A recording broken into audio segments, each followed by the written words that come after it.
Halo guys, balik lagi di Inside Cam. Udah lama banget nih gua nggak bikin video rekomendasi kamera lagi ya. Biasanya konten yang begini nih malah yang rame.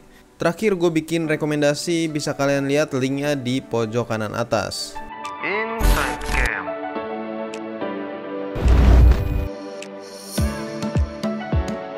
Ya, rekomendasi kali ini adalah jajaran kamera-kamera baru terbaik, yang artinya kamera ini bisa dibilang keluaran 2021 atau 2022.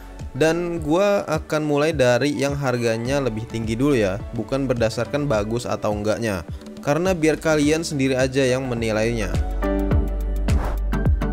Oke, langsung aja yang pertama kita mulai dari Canon EOS R7. Yap, kamera ini baru banget diluncurkan barengan dengan EOS R10 nya. Dan sebelum bahas speknya, gue spill harganya di awal. Dimulai dari 23 jutaan untuk body only dan 29 jutaan untuk varian kit tertingginya. Lanjut bahas speknya, di atas kertas jelas kamera ini cukup memiliki spesifikasi cukup tinggi ya dibanding APS-C lainnya.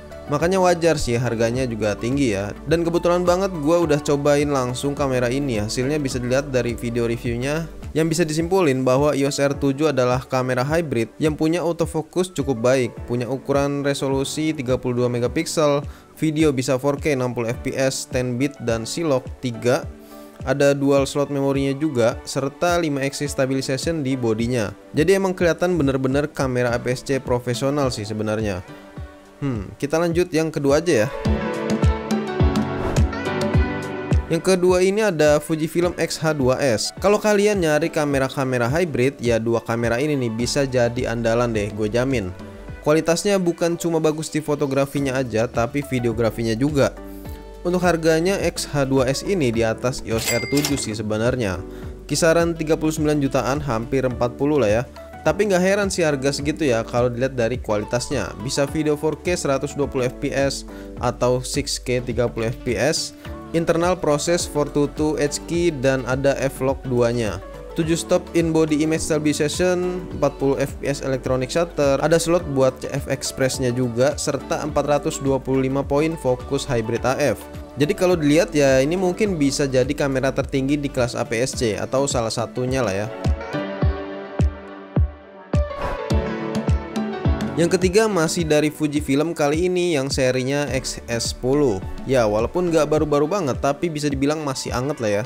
XS10 ini gua rekomendasi langsung setelah gua mencobanya beberapa kali. Yang paling menonjol sih kemampuan stabilisasinya yang cukup baik untuk sekelas APS-C. Nggak heran sih kalau Fujifilm hampir sama kayak yang X-H2S masalah kestabilannya. Kamera ini juga punya 26 megapiksel resolusi dengan X prosesor 4 image dan bisa merekam 4K 30 fps. Cocok banget buat yang pengen konten simple aja sih ini kamera.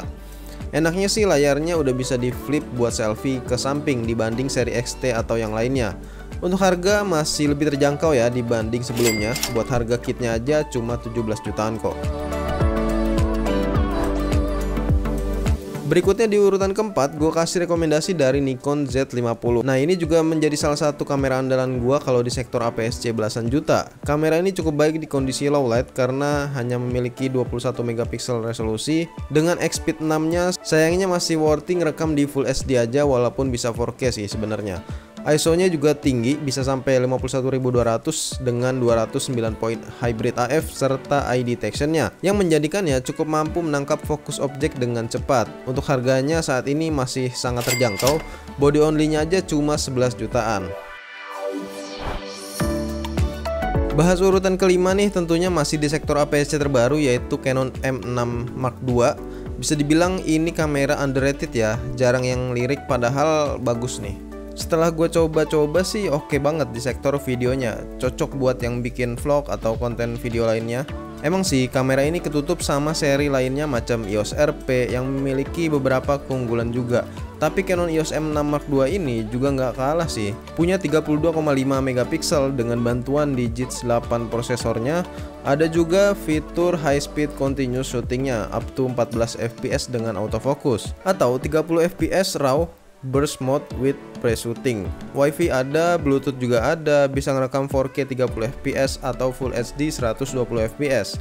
Walaupun cuma stabilisasi digital, hasilnya juga cukup stabil ya walaupun cuma pakai handheld. Harganya jelas di bawah dari seri EOS RP, yakni 14 jutaan buat yang kitnya.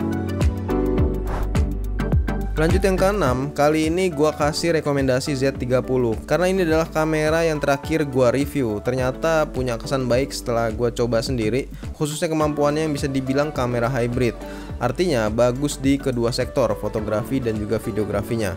Khusus videografinya yang gua coba autofokusnya cepet ya, lumayan, hasilnya juga stabil karena ada stabilisasi digitalnya. Kalau dilihat head to head sama Nikon Z50, kamera ini emang gak beda jauh sih.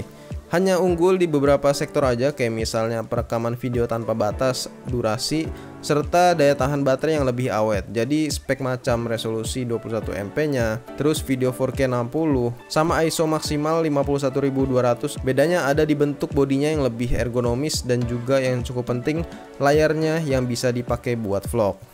Untuk harga Nikon Z30 ada di atas dari Nikon Z50 sedikit, cukup dengan 13 jutaan kalian udah bisa dapat bodi kamera ini beserta lensa kitnya.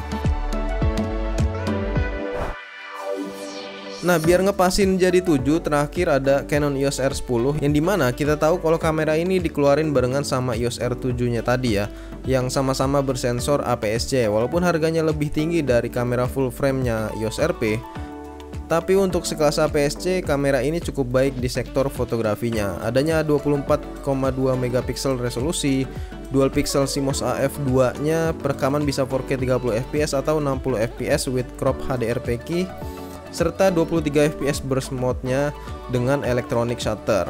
Kalian bisa punya kamera ini di harga 15 jutaan untuk body only ya, dan 18 jutaan dengan beserta lensa kitnya.